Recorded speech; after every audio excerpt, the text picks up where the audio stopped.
this was around the age of 19 that I first started to experience pins and needles down the left-hand side of my face and fingertips. So I went to my local GP. He said this could be quite serious. I think you should go straight to the emergency department and get an MRI. And I did, and they found one tiny dot on my brain, which was inconclusive. So they didn't diagnose me with anything at that stage. The numbness went away. True to my nature, I just got on with my life. I fell into the fashion industry to pay for all of the music stuff, and actually ended up with some fantastic jobs in fashion, working behind the scenes for designers as their personal assistant. So I developed some great skills there. And the symptoms came back at around the age of 24, but worse. So pins and needles turned into weakness on the left-hand side.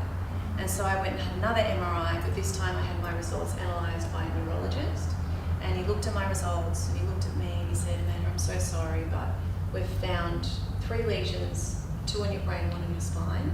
And when you've got more than 1 lesion on your brain, they do other testing as well, but you need more than 1 lesion to be diagnosed with multiple sclerosis, because it's multiple lesions. So understandably, I was absolutely devastated and shocked. 24, yeah. Yeah, I was very shocked, and I became very stressed, and I started to lose my confidence, my self-esteem. I started to believe that I wasn't going to be okay. So from age 24 to 29, my body started to mirror how emotionally paralysed I felt. I disconnected from those difficult emotions. I became a workaholic. Anything to ignore how, the emotional turmoil on the inside. I didn't understand how to look after myself or how to manage my stress levels.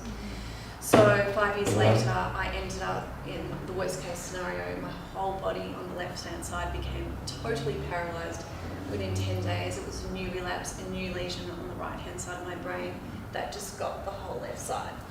So I went straight into hospital, and they gave me 3 days of steroids to reduce the inflammation, but I couldn't move. They thought they'd extend that to 5 days of steroids, but I wasn't responding to treatment. So they transferred me to Rehabilitation at Epworth, Richmond, where I would live for 2 to 3 months. But first I sat in front of another doctor who then explained to me that I may never ever walk again because I wasn't responding to treatment. That was the hardest and darkest time of my life. But it was as if we would light a candle in this swelling room today. You don't really notice the light. It's only when everything becomes dark, that's the time when you find your light and what you're truly capable of.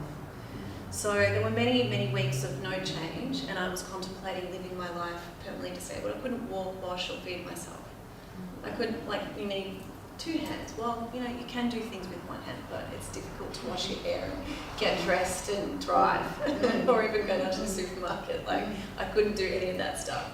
So, I had many weeks of no change, but then there was one night, my twin sister and a couple of my girlfriends came to hospital.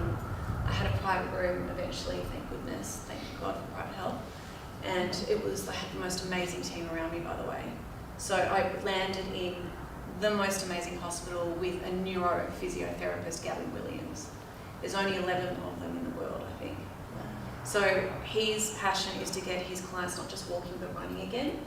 So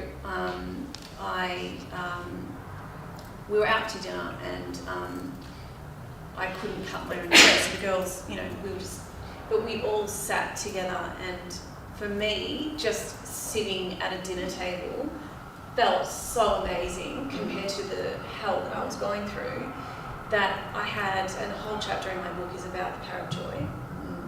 And the joy I felt in that moment was elation, and it elevated my vibration, and something clicked in my head, but I just thought I was just feeling really excited. And then I was just so grateful and happy.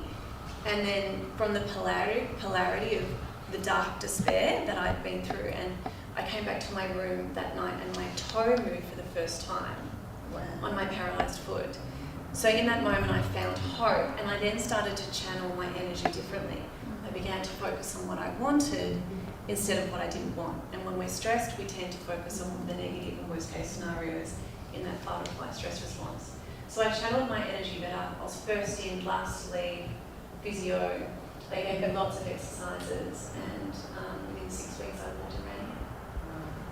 Thanks for listening to this episode of the Ben Like Bamboo podcast. I would love you to rate it and share it with your community or anyone that you think might need to hear this episode. If you would like to discover the power of flexibility and how kinesiology and the Ben Like Bamboo program can help you, please book in for a free discovery call on my website, BendLikeBamboo.com, under bookings, or email Amanda@BendLikeBamboo.com. You can see me one-on-one in Melbourne or on Zoom remotely. My book, Ben Like Bamboo, is now available on my website and bookstores online. And I'm also taking new clients into the 2024 Ben Like Bamboo 6-month program of monthly sessions taking you through all the lessons, tools, and strategies that I detail in the book, helping you to de-stress and reset and to reimagine what can be possible in your mind, body, and life. Thank you so much for supporting the podcast, and I will see you at the next session.